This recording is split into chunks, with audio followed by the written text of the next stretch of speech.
Okay, so today we have Chrissy Meyer here to talk about building and funding a hardware business.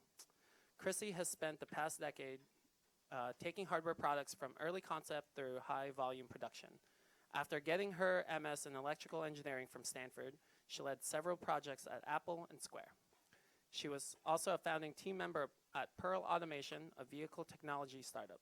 She has developed products that have shipped tens of millions of units, and she spent over a year on the ground in Asia working closely with manufacturers and suppliers.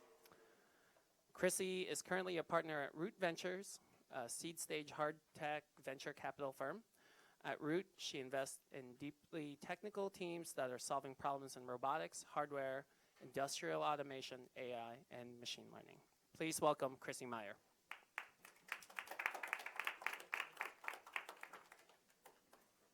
Thanks, Yuli. Can you guys hear me okay? Is this working? Okay. Cool. So as Yuli mentioned, my background is all in hardware. So I've done the big company thing at places like Apple. I've done the really early stage startup thing before we had funding, before we had an office space, and we were just building out a team, and a little bit of everything in between. But the funny thing is that every project I've ever worked on, every product that I have ever shipped has involved hardware in some way, shape, or form. I have never, over the course of my entire career, shipped a pure software product, which is kind of crazy, especially in this day and age. And people, when I tell people that, their first reaction is always like, wow, you must have a really high tolerance for pain. and I'm like, no, it's not a tolerance for pain. It's just like a passion for building things in the physical world. It's just like an extreme passion for building things that you can touch and feel and that you can hold and manipulate. And I'm sure that a lot of you here today also understand where I'm coming from and have a little bit of that same bug. So 2 years ago, I made the move into the world of venture capital. So I got out of my operating roles and I joined a firm called Root Ventures. Like Yuli mentioned, at Root, we do seed stage investments. So that means we write checks at the earliest stages. We try to catch founders and entrepreneurs right when they're starting their company, sometimes even before they've left their previous job. And try to coach them through the process. We like to be the first money in. We write checks from $1 to $1.5 million, usually into seed rounds that are somewhere between $2 and $5 million rounds. And we invest in anything deeply technical. So yes, that includes hardware. Yes, that includes robotics, but it also includes a lot of things like enterprise software and developer tools and machine learning. So this is a list of the companies that are in our portfolio. So we've got everything from Creator, which is a hamburger making robot. They've opened a restaurant down in San Francisco. So next time you're down there, you should definitely go try their hamburgers. It's amazing. To Instrumental, who does machine learning on manufacturing lines, to Wildtype, which actually is making sustainable seafood. So they're growing salmon from stem cells. And I'd say it's probably half of the companies on this list do hardware or are involved with hardware in some way, shape, or form. And it's fun for me because now I'm getting to take all the experience that I have from being an operator and being in early stage startups, and now I'm getting to use that and apply that to make better investment decisions when deciding what companies we're going to invest in. And then also, once we do invest, I get to roll up my sleeves and I get to participate and help our startups in whatever way, shape, or form they need help with. And the reality of the situation is if you're first starting a company and we're making an investment, you're very likely 3 or 4 or 5 people working out of an apartment or working out of a garage. So you don't have the time or the money or the resources. So as investors, we actually will pitch in and do whatever we can to help you. So sometimes that involves negotiating a contract with your factory. Sometimes that involves doing code reviews or schematic reviews. Sometimes we've had to help companies move offices, and we've literally carried boxes from place to place. So Seedstage investing is a little bit wild, wild west, but I really enjoy it because you are there side by side with the founders from like the earliest days. So getting into the meat of my talk, I'm going to go through a couple of things that are specific to hardware startups. A lot of this is even more focused on consumer hardware and building consumer hardware products. But still a lot of it applies regardless of whether you're selling to end customers or whether you're selling to businesses.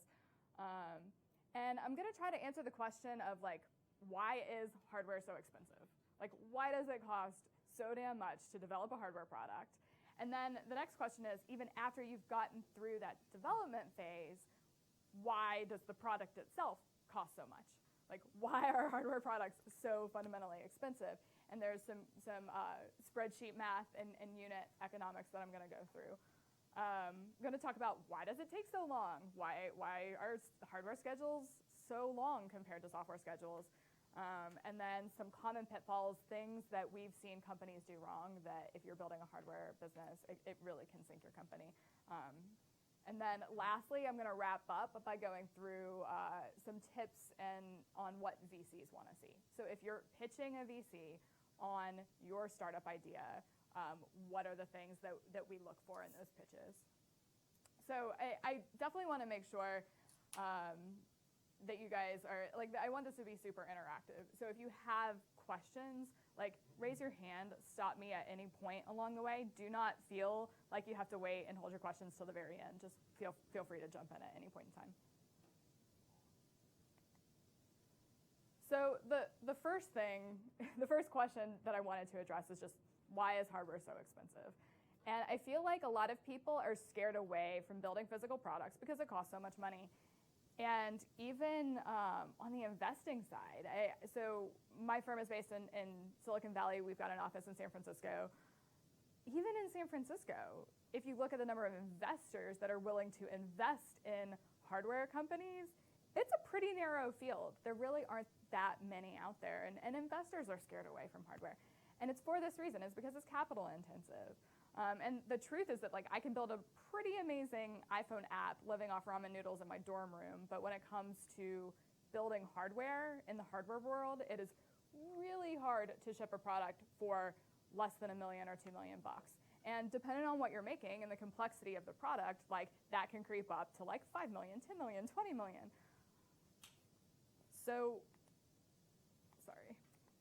So why is that? The first thing is NRE. How many of you are familiar with the concept of NRE? Okay, a couple people. So NRE stands for non-recurring engineering fee. And what that means is it's basically the money that you pay to suppliers, your major suppliers and your factory, in order to get your product developed, get it engineered, and get it out the door. Now, the amount of money that you spend on NRE can fluctuate. I've seen it be from like $50,000 up to like $5 million that people have charged in NRE. So it's a huge range, and really what it depends on is A, how complex your product is, and B, how much are you leveraging your partner? So if you're going to do all of the design in-house and you're just hiring your contract manufacturer to assemble it for you, and you're going to do all the testing and validation in-house, you can get away with a smaller NRE.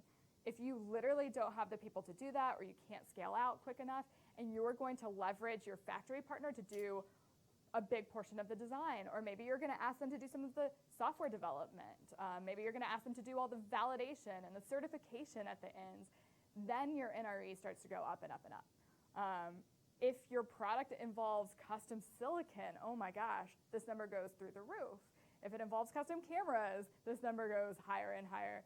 So contract manufacturers and factories will not talk to you without an NRE in place, without you paying them some portion upfront of the cost that it's going to cost them to ship your product.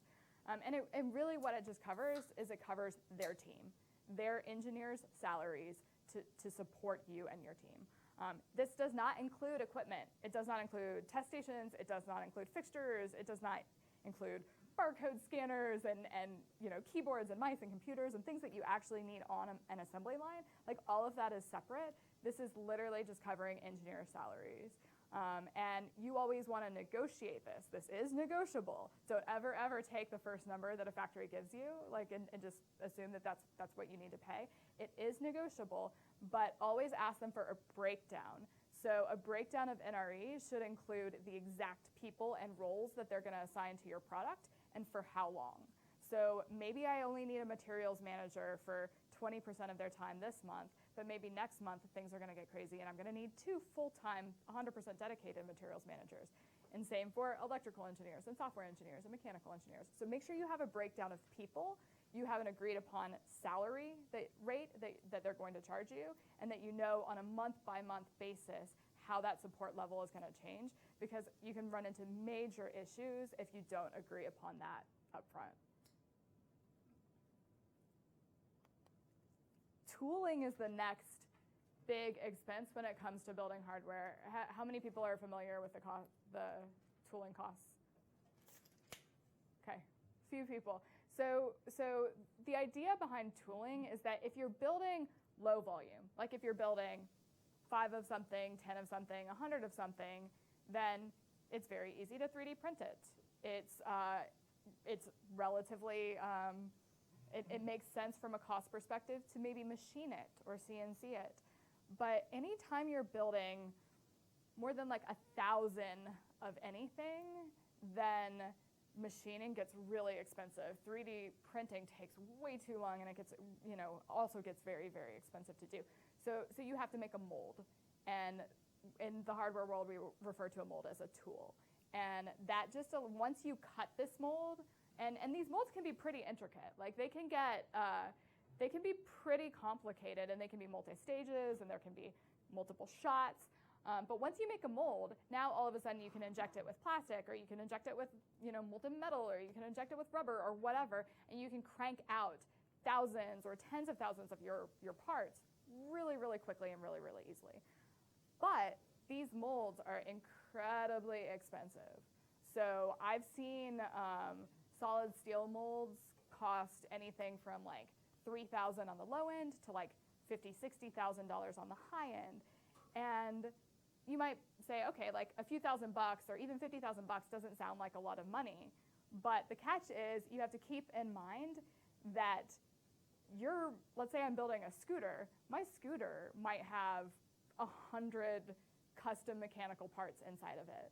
And 100 custom mechanical parts, each with a mold that costs like, let's say, $10,000, like you can really quickly get your aggregate tooling cost up over $1 million. So then things start to get really, really expensive because there are so many different parts that are going into your product. And what makes tooling even more painful is that you have to pay for these tools months in advance, like months and months in advance of ever shipping your first product.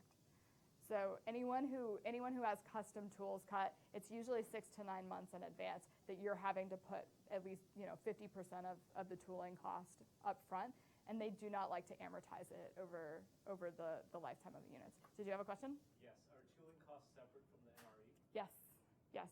Sometimes you'll see people lump it together, like they'll say NRE and then tooling is a sub-bullet point under that. So sometimes people use NRE as a catch-all. The way I always define it is like NRE is like effectively engineering salaries, and then tooling is like the physical molds. Mm-hmm. Kind of a deep technical, but have you seen anyone do like DMLS or anything like that for their tooling, like a sintered tooling instead of traditional machining tooling to get the cost per tool down? So I personally haven't done that. If you have experience with it, I'd love to talk to you afterwards. What people do, there are little tricks that you can play. You can cut family tools, so you can put like different parts all into the same tool, but then things get like, mold flow gets complicated, and you have to make sure that your parts are going to turn out right. So there's some tricks that you can play to bring the cost down a little bit, but yeah, I'd love to have a deeper discussion after the fact about that. So the other thing that I feel like is the hidden killer of so many hardware companies is just inventory. And people often don't fully appreciate when they get started on the journey how much working capital you need to bridge the cost of building a product and the time that you actually see revenue and get dollars in your bank account from the customer paying for that product. Because if you think of EE components, think of chips. Like sometimes those chips have like lead times of 24 weeks, 48 weeks, or higher. Or I've seen, oh gosh, there was like a capacitor shortage issue in the past year where like capacitor lead times. I mean, like common capacitor values were like 52 weeks, and you would have to put an order for capacitors in a year before you were ever going to get them in your factory, which is insane. So that if you add up the time that it takes to actually get the parts into the factory and then assemble those parts into full completed product, and then put them on the slow boat from China in 5 weeks to get to the US, and then have them go through customs and be processed through your fulfillment center and then shipped out and then get to customers' hands, like that process can easily take 9 months or a year from beginning to end. And that means you're paying for those EE parts like 9 to 12 months before you're actually collecting revenue from the customer. So the amount of money that you have to float is huge, and it cripples you as a startup because the more demand there is for your product and the more excited people get about your product, the more money you need to float, the more inventory you have to build up. And it can be really, really crippling. So what becomes extremely important is this concept of payment terms. So every supplier that you work with, every factory that you use is going to issue payment terms, and you're going to negotiate that back and forth. Net 30 just means you build and ship out my product, and then I'll pay you 30 days later, which is fantastic. But if you're an early stage startup, you don't have any credit. Like, you just don't have credit. You've been around for like maybe a few months. So factories will not give you net 30 terms. It's too risky. And it's really hard to get any factory to give you net 30 terms if you're just starting your company. So often they require you to pay in advance. And sometimes they require you to pay months in advance. I've seen effectively like net negative 60 terms, and that startups have to pay 2 months in advance before a factory will even build and ship their product. So that's the sort of thing that can really hurt you. And my advice to anyone doing a hardware startup is always like, what you pay is often less important than when you pay. So instead of negotiating like pennies off the price of your unit and your hardware, like forget about that. Negotiate for an extra 15 days on your payment terms, or negotiate for an extra 30 days on your payment terms, and that can be far more impactful in the long run than pulling an extra 5 cents or $5 out of your product cost. So now, any questions on capital requirements before I jump into unit economics? Okay, so on the unit side, I'm going to go through a really quick example of like, why does hardware, like individual hardware devices, cost so much? So if I have a phone, why does it end up costing so much, and where does all that money go? And I think people falsely talk about BOM cost, and BOM meaning bill of materials. So all the materials that are going to go into my smartphone are rolled up into something called the BOM cost. And people talk about that number. But the reality of the situation is like, that number is a small piece of the whole story. And like, you can't look at the BOM cost number in isolation. So people tend to forget about all the other stuff. So MVA stands for manufacturing value add. It's basically a bucket of stuff that you have to pay to your factory or to your manufacturer to actually bring your product to life. So yield loss is assuming that you're not going to have 100% yield. They are going to have to throw away a certain number of units and a certain number of components just to build. They might have to throw away five sets of materials for every 95 phones that they build. But whatever that yield rate is, like, they're going to make you pay for that. Labor and overhead, this number fluctuates wildly based on how easy or hard it is to assemble your product. The more human hours it takes for an operator to sit there and put in the screws and snap everything together and solder the wires, like the higher that number goes. SG&A is like the overhead to keep the lights on in the factory. CM profit, like contract manufacturers want to make a profit too. Those profits are slim, but like they expect to make a profit off you. And then value-added tax. So all of that gets rolled up into this thing called an MVA, and you have to pay that to your factory on top of all the BOM or the bill of materials costs. And then there's this whole other bucket of costs called OCOGS. And until recently, I thought that was, so COGS stands for cost of goods sold. I always thought the O meant other, but I recently learned that it meant operating. But operating cost of goods sold is basically this bucket of like duty, taxes, tariffs. Freight in is like what it costs for me to ship from my factory in China to the US. Fulfillment is like the fulfillment center, my third-party logistics center that is like taking everything in, scanning all the barcodes, shipping it out to customers. They charge a fee. Freight out is what it costs for me to ship from my fulfillment center to my end customer. And thanks to Amazon, everyone these days expects 2-day shipping, so that number can get actually quite high for freight out. Warranty, you have to assume that some percentage of your products are going to get returned or going to be defective in some way, shape, or form. So you have to bake that into your unit price as well. And then lastly, like anytime a customer swipes a credit card, like they're going to take 2.5% of the transaction to actually process that transaction. So by the time you add all of that up, and this is a hypothetical example, like these are made up numbers. This is not a real product and does not represent a real product, but every single one of these numbers is super realistic, like very, very realistic based on some products that I've worked on.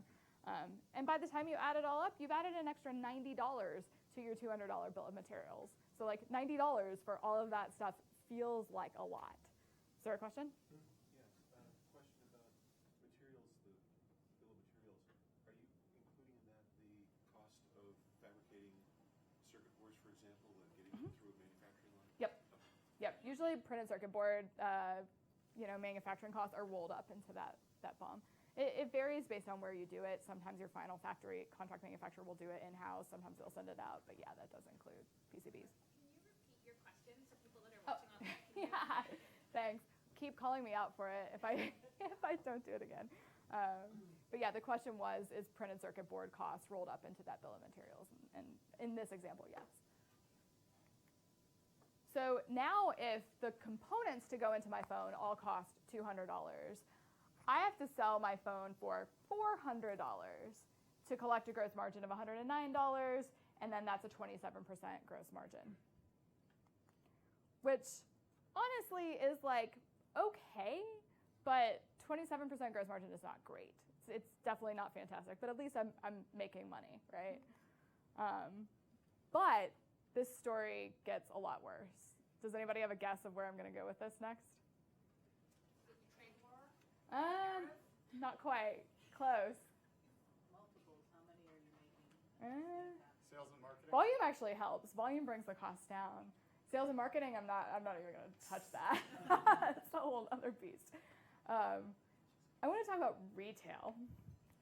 So that previous example was assuming that I was selling product through my website directly to my customer.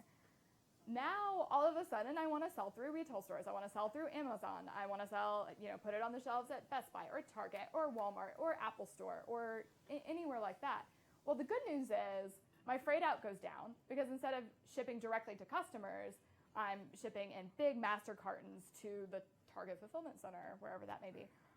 And instead of the credit card fees, I don't have to worry about that anymore. The retailer's going to take care of it. They're the ones who are taking the payment. But now, all of a sudden, the retailer takes something called a channel margin.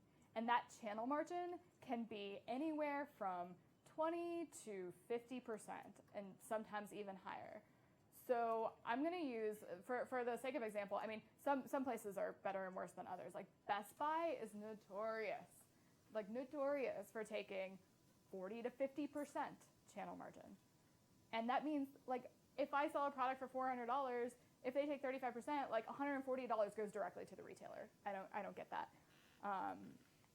And then what happens is I'm losing money. All of a sudden, I'm losing money on every single unit that I'm selling. The economics don't make sense. They don't work out. So, okay, now maybe instead of selling my phone for $400, I'm going to sell it for $500. Now I'm making money. Like, that's good. That's progress. But, like, 11% gross margin, like $55 in my pocket for every phone that I sell, like, that's still not great. Like, that's still not a good situation to be in. Those are low margin numbers. So now, all of a sudden, I have to sell my phone for $600 to get a reasonable, realistic 20% margin, which is better, but again, still not great. I'm still not making much money. So in the hardware world, we call this the 3x rule. Has anyone ever heard of the 3x rule? Okay, so it's the concept that if my bill of materials cost $200, 3x that to $600. And if I don't think that I can convince people to buy my product at 3x the price of what the materials cost, then I don't have a viable product. I should go back to the drawing board and rethink it. Maybe it's something that I can pull certain features out, or maybe there are things that I could do more cheaply, or maybe it's just not a good business to be in at all. Maybe I should really seriously reevaluate. But it's the idea that if I don't think I can sell it for 3x what my BOM cost is, then I really need to go back and reevaluate. So any questions on, yes? Yeah, just, what is do you have knowledge about the channel cost of selling through big box retailers like Costco or Walmart? You know, I've never sold a product. Oh, sorry, the question, thank you. The question is economics of selling through like big box retailers like the Costcos of the world, Walmarts of the world. I haven't actually sold product through them, so I don't know what channel margins they take. I know that Amazon is, the word on the street is that Amazon takes like ballpark 20%. So that's better. Like selling through Amazon is better than going through, Apple Store is notorious for having really high channel margin. Best Buy is like really has a bad rap for taking, I hope no one is here from Best Buy, but they have a really bad rap for taking 40 to 50%, sometimes even more. But I don't know about Walmart and I don't know about Costco. Yeah? Does that 3x rule still apply and carry through to much higher prices? Like if a unit price is in the tens of thousands of dollars, does that? Yeah, the question is, does the 3x rule apply to things that are much more expensive, like if it's tens of thousands of dollars? The reality of the situation is if you're selling something that's like $10,000 or more, you're probably not selling it through Target or Walmart. But yes, in general, like yes, it still applies, like even when you go higher up in price. The nice thing is it's negotiable. Like you can go to your Target buyer or your Best Buy buyer and like you can negotiate these numbers. You can go to Amazon and negotiate these numbers down. But the problem is, like if you're an early stage startup, you don't have any sales, you don't have a lot of leverage. So those negotiations become really tough, really, really tough. Question in the back. Do you have to choose a consistent price for your product? Meaning, if you're going to go retail, that needs to be the price for your product everywhere that it's sold, including your own website? Yeah, great question. So the question was, if you are going to go through retail, like, do you have to price your product? Like, do you have to price it at the $600, or can you price it differently between like selling online through your own website and through retail? And like, you can price it differently, but your retailers are going to get really upset if like you're selling through Target for $600 and then you price it like $400 on your website. Then your Target buyer is going to get really upset because no one is going to go buy your product at Target. So you run the risk of making your retailers really angry if that discrepancy is big. And oftentimes they write it into the contract that like they can match whatever price, like they have your permission to match whatever price you offer. So if you're offering $200, you're selling it for $200 on your website, then Target sees that, they can drop their price and match it. And then you're really in the red. Like then you're really losing money on every sale through Target. Yeah. How drastically do these numbers change if you manufacture in-house or in the States? Good question. The question is how drastically do these numbers change if you manufacture in-house? And that leads to a really fantastic piece of advice, which is if you don't know how successful your product is going to be yet, do as much of it in-house as you can. If you can get away with hiring like college kids to do assembly during their summer break, like you hire, by all means, like enlist your friends, enlist your family members, enlist your neighbors, like get people to help you assemble in your garage for as long as you can. If you can do fulfillment, if you can drop boxes in the mail and take them to the FedEx place yourself, like do that as long as you can, because yes, like on the whole, like that can be cheaper until you start to scale. And then there will be an inflection point that you start to scale that no longer becomes viable, and then you have to start doing this. About how much does the 3x rule change when you're talking about regulated industries like medical devices or aircraft?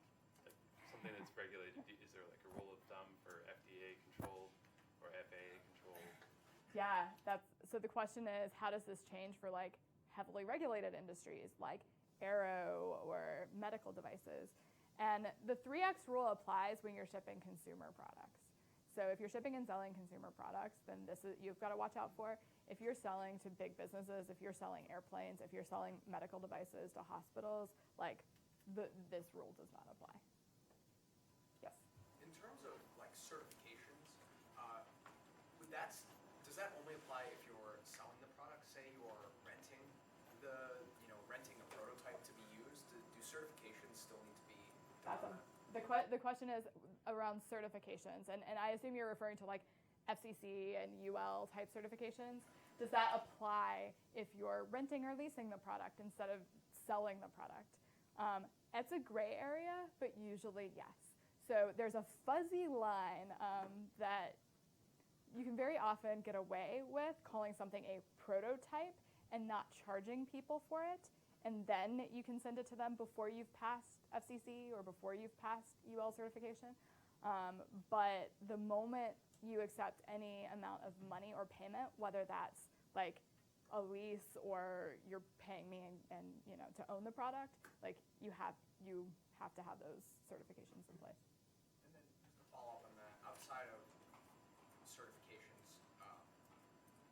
I guess the question is like, would there be any sort of kind of operating costs associated with this, rental if you're not renting, or letting someone use it? Yeah, like if you're leasing a product, so the question is, are there additional operating costs associated with leasing a product? Yes, there are, and that is not included in this roll-up at all, but I could definitely send you some breakdowns of what that might look like. Cool. So jumping into, like, shifting topics a little bit, I want to talk about the why hardware takes so long to build. And this is, so if you guys are interested in digging into this in more detail, I'm happy to send out these slides afterwards. I can send you a snapshot. But typically when you build a hardware product, there's this concept of like iterate. So you build, you test, you repeat. It's this build, test cycle that you want to get into. Oftentimes, like we name the phases proto for like your very early prototype builds, EVT for engineering, validation, and test. That's usually when you're starting to build tooled parts with real tools at your factory. DVT, which is design, validation, and test, which is right before production. And then PVT, which is effectively mass production. The issue with this is that there are only so many shortcuts you can make within the confines of this overall schedule breakdown. So on the front end of this schedule, we talked about tooling before, those giant metal molds that you carve out of steel to make all of your custom mechanical parts. Like, those things usually take 2 months to make. So on the front end of this schedule, from tool release, where you give your suppliers the permission to go ahead and start making those tools, to when you can actually do your first proto build and have parts off those tools, is usually 2 months. And there's no way to compress that. There's very few shortcuts that you can make in that time period to compress that 2 months. On the back end of the schedule, certifications. Certifications are a painful process. You're dealing with outside agencies. You're dealing with outside third-party test labs. Maybe you're using consultants to help run the process. So getting your product certified, you cannot ship without FCC certification. If you have a radio inside, which almost every product has a radio these days, you have to have FCC. If you've got a battery inside, you have to have UL. You have to pass the certification for UL 16950. So that certification process can take 2 months, and usually takes 2 months, sometimes even more. And there are very few shortcuts to that as well. So if you've got this like 2 months of tooling time on the front end that really can't be compressed, and this 2 months of certification time on the back end that really can't be compressed, when people come to me and say that they're going to ship their product in 6 months, I look at them like they're crazy. Like, that's insane. That only leaves you 2 months in the middle to build, test, repeat, which is insane. And that, I mean, ultimately, this is a big reason why hardware schedules tend to be longer than people think that they should. Because yes, like design changes, tooling changes take time, but it's not even the rinse and repeat as much as it is the actual like cutting of tools and the actual certification process that become really difficult to tighten those timelines. Yes? So in terms of certification, does that need to be on a final shippable product? Absolutely. The question is, when you do certification, does that have to be on a final shippable product? And the short answer is yes. You are supposed to be pencils down on your hardware, like no more design changes, no more firmware changes, like nothing. You're done by the time you submit samples for certification. Now, in reality, how much can you fudge that? Like, there are things that, there are some changes that like FCC will deem more minor than others, and in some cases you can do a written affidavit, I forget, declaration of conformance, I forget exactly what they call it. You can do some written paper that basically says, look, we made this change, it doesn't touch the radio at all, it has no impact on the radio, like, you know, we've tested it and confirmed that it doesn't have any impact on the radio, so please give us your blessing. And sometimes they'll do that, but they handle it on a case-by-case basis. But you're supposed to be completely done with design and firmware by the time you submit samples for certification. Yes? So have you seen some of that process be reduced by using chips that already have FCC certification, like ESP32? I know Particle recently switched to that. Yeah. Chip. Particle's a portfolio company, so I'm going to quick plug for them. They're fantastic. The question was, can you shortcut that process at all if you use pre-certified modules? And it's the concept of like, I buy radio in a module form, and instead of putting the chip directly on my board, I buy this module that has already gone through some degree of FCC certification. Yes, it's a complicated answer, but like yes, for conducted, it shortens there's 2 primary types of testing that FCC does. One is conducted, one is radiated.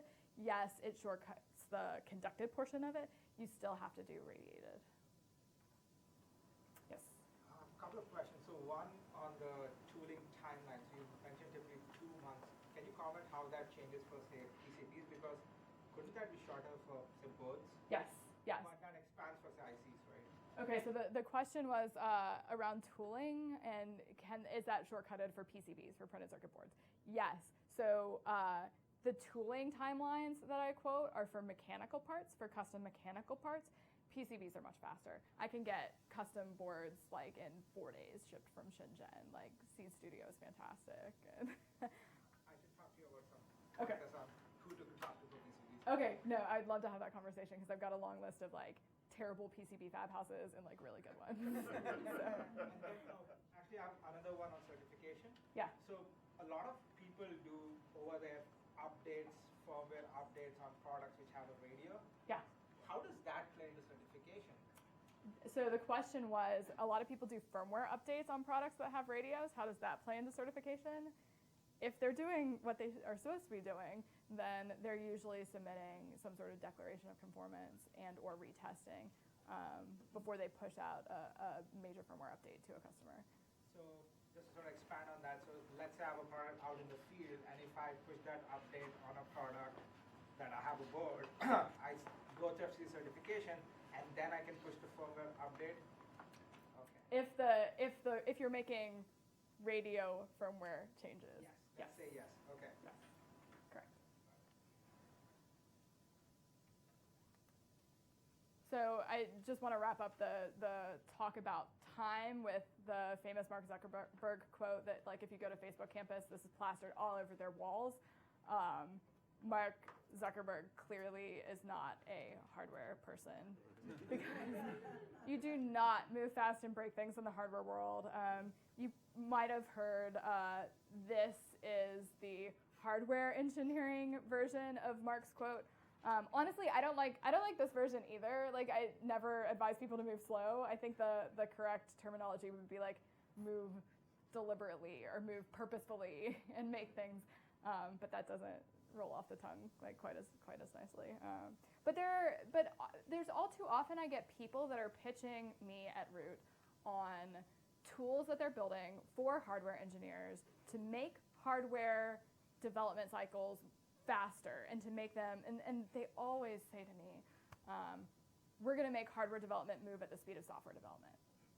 And like, I cringe when people say that. Like, I like physically recoil. I'm like, there are very good reasons hardware should never, ever move at the speed of software.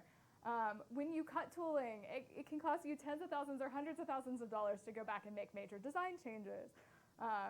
Once you ship a product out into the field, like, there is no take back on that. You cannot hit recompile and get a do-over. Like, it's not possible to change. And recalls, oh my gosh, catastrophic field failures, like recalls, that stuff is insanely expensive. Warranty returns, those are the things that nightmares are made of. So it's the sort of thing that when you're dealing with hardware, you have to take your time. You have to be very deliberate about what you're doing and make sure that you've got a good, robust product before you ever ship it out the door. So really quickly, I'm going to go through a couple of just 3 examples of things that we see pretty often go wrong with hardware startups that ultimately cause them to fail. So this is a little bit of a graveyard. It's a list of hardware companies that the past few years have been tough on hardware companies. Like, these companies have all shut down. And I don't mean like graceful exit, sell to a big company and get a little bit of money back. I mean like shut down. Like, these companies all went out of business. I actually need to update this slide. My husband was VP of engineering at a hardware company that shut down last week. So I need to make sure I call him out up here too. But one of these hits especially close to home. So I was on the founding team at Pearl. We made automotive products, so vehicle technology products. We started with a backup camera. It had stereo camera pair. It connected wirelessly to your smartphone. It was solar powered. It was a really nice product, but like, we fell into a lot of these traps too, and ultimately had to shut the company down a few years later. And these companies, a lot of them had amazing teams. I mean, really talented people. They had a lot of good funding and great investors. Like, they had killer products, but ultimately there are a lot of variables at play that cause them to fail. And I think the number one the one that I see more often than anything else is just lack of product market fit. So the Juicero story is how many of you are familiar with okay, a lot of people saw the very public Juicero fall. But the idea is that if you get too far into building a company and building a product before you know whether or not you have product market fit and people are actually going to buy it, then that's a huge mistake. Like, you have to spend the time up front to make sure that what you're building like really solves a need. It cannot be a nice to have. If you're building a nice to have, then like that's not a good space that you want to be in. Like, whatever it is that you're building really needs to solve a real pain point for real customers, and they have to be willing to pay for it. Juicero built a $700 juicing machine, and then it was revealed that you could just achieve the same outcome by squeezing the packs with your hands. And I think the thing that I've heard people say that resonates a little bit with me is that if you don't know if you have product market fit, that probably means you don't have it. And that if you have product market fit, you will know it. People will be beating your doors down to get their hands on your prototypes, like beating your doors down. So if you're kind of on the fence and not sure if you have it, you probably don't have it. And make sure you have product market fit before you go off and start building. Yes? What are some good examples off the top of your head? Good examples? Ring doorbell. Does anybody have a Ring doorbell? They were bought by Amazon for some huge sum of money recently, but like they made a really their first version of it was a really janky video doorbell, and like it barely worked. It was barely functional, and people went nuts for it, like absolute nuts for it. So I think they've done a fantastic job.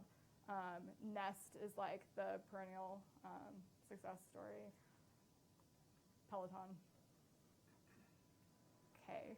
So another example of things that we see go wrong is that people enter markets that are overhyped or already very saturated or shrinking. And I feel like when Jawbone and Pebble came onto the scene, they were awesome products, but then that market became incredibly saturated the moment the Apple Watch shipped. And this also affects larger companies too. I feel like Snap Spectacles and Google Glass, back when Google Glass was like a consumer product and not an enterprise product, they had a really hard time because they were entering a really, really hyped market. Like Air was super, super hyped at that time. So it's not just a small company problem. It's a big company problem too. And then there's this general bucket. The last one is just this general bucket of like what I'll call missteps in execution.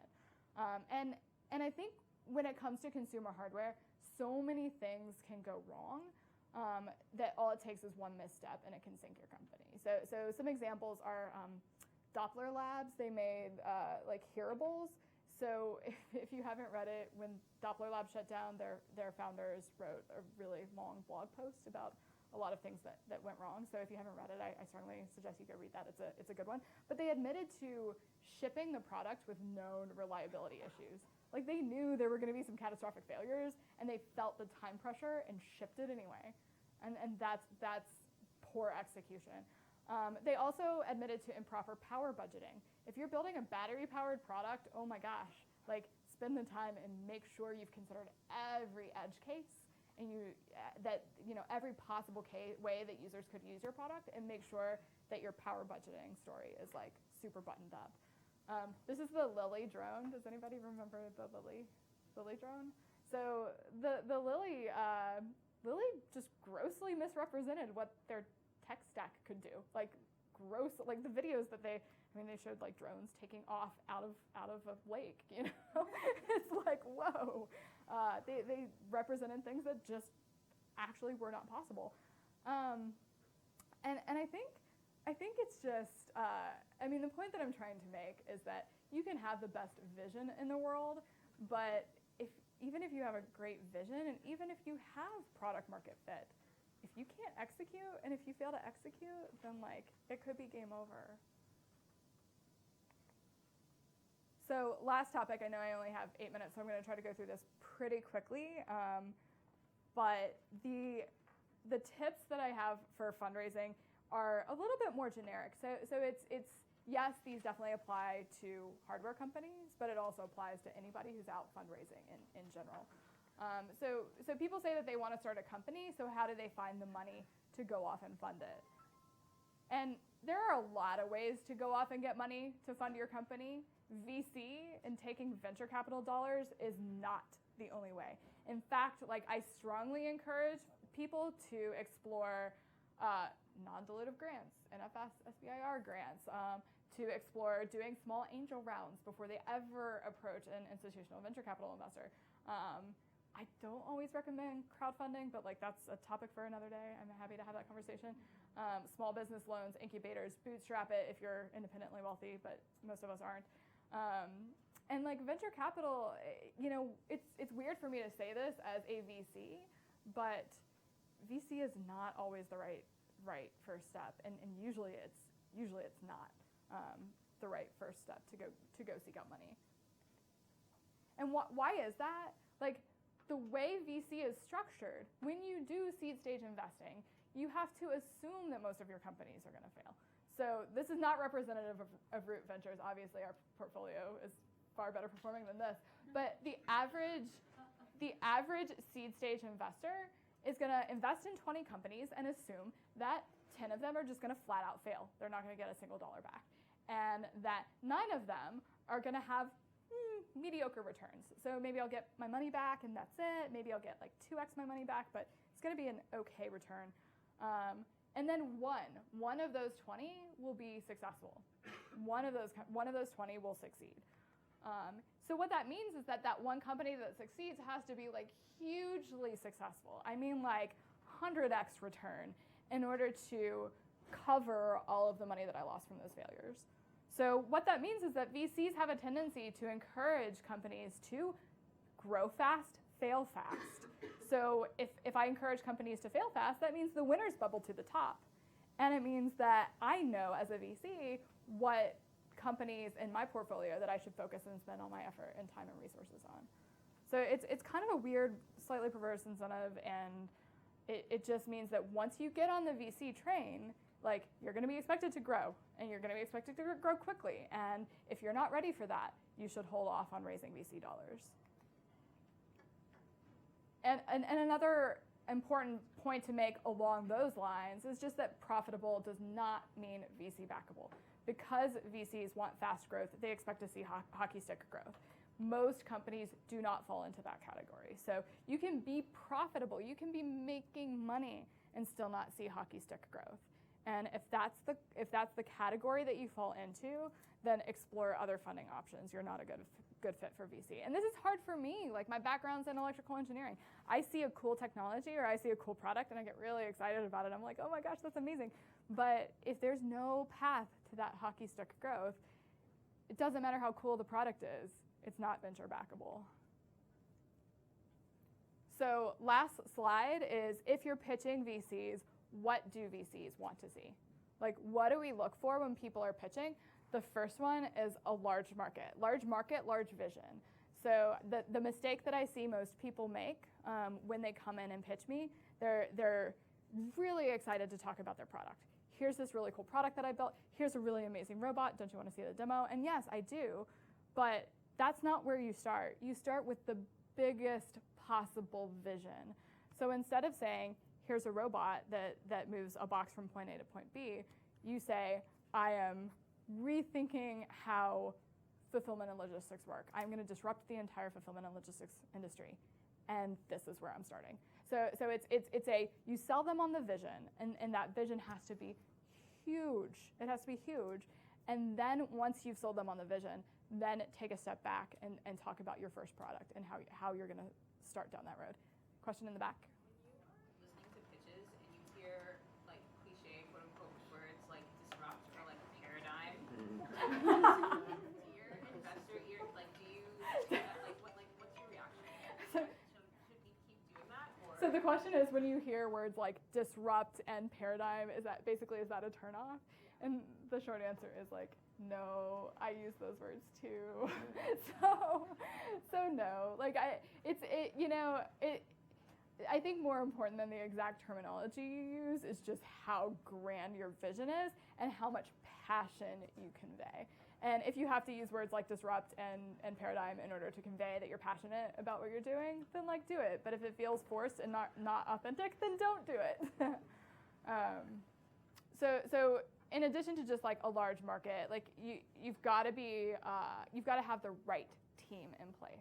So if you got a bunch of smart engineers but they don't have any experience in the industry, it might not be the right team. So the founders, and this is especially true in hardware, you have to have experience. I don't believe that you can start a successful hardware company without ever having built and shipped a hardware product before. You have to have experience, reputation, solid work ethic, and just passion. Like, you're in it for the long haul. You better be passionate about what you're doing. Product roadmap, not just a first product. Like, you have to have this big, ginormous vision, and then you have to say, this is my first product, and then this is what I'm going to do next, and then I'm going to do this, and then I'm going to do this. And that entire roadmap has to show a solid progression to that big picture vision. Revenue, how are you going to make money? It's funny how often people forget to talk about that. It's like, yeah, that's a cool product, but how are you going to make money from it? And in hardware, recurring revenue is king. Like, VCs these days will not, even hardware VCs like Root, like, we won't invest in hardware if your entire business model is to sell hardware and collect margin, and that's it. So there has to be some service that you're selling on top of it, some way to get subscription revenue. There has to be, it has to unlock a platform. There has to be some way to get additional revenue, because selling hardware for margin can't really hit the hockey stick growth that we look for. And then last one is just defensibility, technical defensibility. Why are you building something that other people can't? Why is what you're doing so difficult and so challenging that other people can't turn around and copy you tomorrow? And the answer to this question should not be a patent. Because if the answer is, I have a patent, that's why no one's going to copy me. The reality of the situation is, like, I'm sorry, you don't have enough money to pay the legal fees to go off and fight anyone who infringes on your patent. So that, at the earliest stages, I'm not saying that like IP isn't important, IP is important, but at the earliest stages, like as a VC, I don't think it's impressive that you come to me with 5 patents. I think it's impressive that when you come to me, your product is technically challenging enough and hard enough to do that there aren't that many people out there that could go off and copy you. Yes. Kind of around large underserved market. If the big vision is consumer, right, kind of mass consumer, but you're starting with a niche, like how have you seen people tell that story really well? If you're starting, so the question is, if you're starting with a niche part of a market, how do people sell the huge market vision? If you're starting with a niche, it's almost like that's totally okay. I think that that's totally fine, but like there has to be like that big picture vision has to exist, and it's not easy. It depends. It's on a case by case basis. Like it's not super easy to answer like how you're going to show that progression, but it's so important when you're pitching VCs. It becomes less important if you're applying for grants or pitching like incubators or angels, but there's got to be that big vision and a progression to get there. And I think I'm out of time. I think I'm 1 minute over time, so I don't think I can take any more questions, but I'm more than happy to stick around, so feel free to come up. I'd love to talk more.